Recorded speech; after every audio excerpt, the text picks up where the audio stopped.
రేపు పార్లమెంట్లో one of the historic moments జరగబోతుంది. ఉమెన్ రిజర్వేషన్ 33% రావాలన్నది బిల్ రేపు పాస్ అవుతుంది. ప్రస్తుతం మనతో పాటు ఎంపీ కేసీఆర్ చిన్ని ఉన్నారు. అంత మాట్లాడు సార్, రేపు బిల్ పాస్ అవుతుంది, ఎలా అనిపిస్తుంది?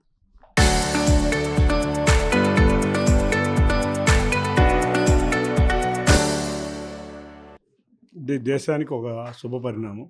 తప్పకుండా మహిళలు ఎంతో క్రమశిక్షణగా ఉంటారు.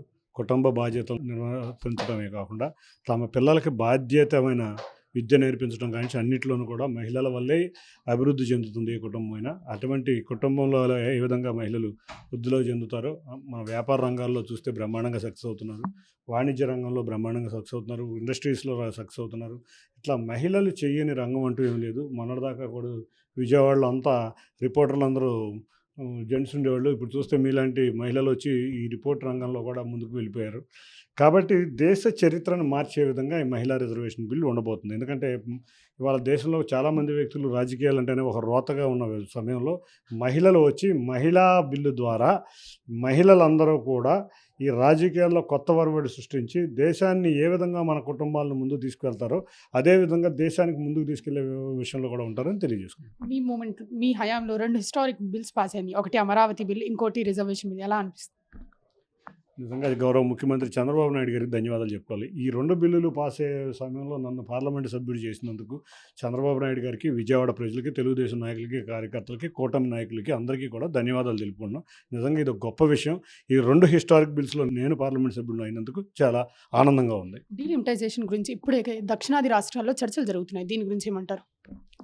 ఇంకా ఎటువంటి ఇబ్బంది లేకుండానే అన్ని రాష్ట్రాలని సమానంగా చూసే కేంద్రం ముందుకు తీసుకువెళ్ళబోతుంది. మాకున్న సమాచారం ప్రకారం అన్ని రాష్ట్రాలకి ఈక్వల్గానే సీట్లు పెరుగుతున్నాయి. అంటే రేషియో ప్రకారం ఇప్పుడు 2:1 రేషియోలో పెరుగుతున్నాయని మా ఉన్న సమాచారం. ఇంకా క్లియర్ సమాచారం తెలుసుకుని తెలియజేసుకుంటాం. కాకపోతే తప్పకుండా ఎటువంటి రాష్ట్రానికి ఏ విధమైన ఇబ్బంది లేకుండా తీసుకువెళ్తమే గౌరవ ప్రధానమంత్రి గారి యొక్క ముఖ్య ఉద్దేశం. వికసిత్ భారత్ 2047లో కూడా దేశం అంతా ముందుండాలని కోరుకునే వ్యక్తి ఆయన. తప్పకుండా ఎటువంటి ఇబ్బంది లేకుండా ఈ డీలిమిటేషన్ బిల్లు ఉండబోతుంది. ఇప్పటికీ మీ కూటమి ప్రభుత్వం అమరావతి కట్టడం స్టార్ట్ చేసిన వైసీపీ వాళ్ళు మాత్రం అమరావతి వేస్ట్ మావిగానే బెటర్ అని చెప్పి ట్రోల్ చేస్తున్నారు. దీనికి ఏమంటారు? రోత పత్రిక, రోతలు, రోత పేరు ఏంటి? మావిగా అంటే రోత కనిపించలేదా మీకు? అమరావతి అంటే ఎంత ఇన్స్పిరేషన్గా ఉంది. ఈ రోత మనుషులకి వచ్చేది రోత పేర్లే, రోత కబుర్లే చెప్తూ ఉంటారు. తప్పకుండా ఇవాళ ఈ రోత వ్యక్తుల్ని ప్రజలు తిరస్కరించారు.